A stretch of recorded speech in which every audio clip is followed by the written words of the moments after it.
పెళ్లి చూపులకి వెళ్తూ ప్రియా వాళ్ళమ్మ ప్రియాని అడిగింది, అది మనం ఇల్లు అద్దెకిద్దాం అనుకుంటున్నాం కదా, ఎలాంటి వాళ్ళకి అద్దెకిద్దామని. అప్పుడు ప్రియా చెప్పింది, "ఆమ్, రెంట్ పే చేయగలగాలి కదా, సో ఏదైనా ఉద్యోగం చేస్తున్న వాళ్ళైతే బెటర్, అండ్ ఫ్యామిలీ టైప్ అయితే బెటర్, కొంచెం ఇల్లు బాగా చూసుకుంటారు కదా, అండ్ చెత్త అది పోసేయకుండా బాగా మెయింటైన్ చేయాలి.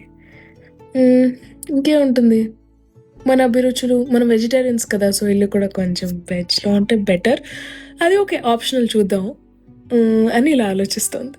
అయినా ఇప్పుడెందుకు అడుగుతున్నావు మా అని అడిగింది. అప్పుడు ప్రియా వాళ్ళ అమ్మ చెప్పింది, నువ్వు ఒక మనిషిని పెళ్లి చేసుకోవడానికి వెళ్తున్నావు, సొంత ఇంటిని, నీ మనసుని వాళ్ళకి రెంట్కి ఇచ్చినట్టే.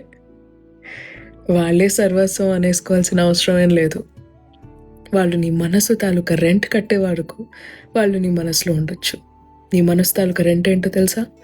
చెత్త పోసేయకూడదని అన్నావు కదా, అలా వాళ్ళ కోపం, ఫ్రస్ట్రేషన్ అంతా నీ మీద డంప్ చేయకుండా ఉండాలి.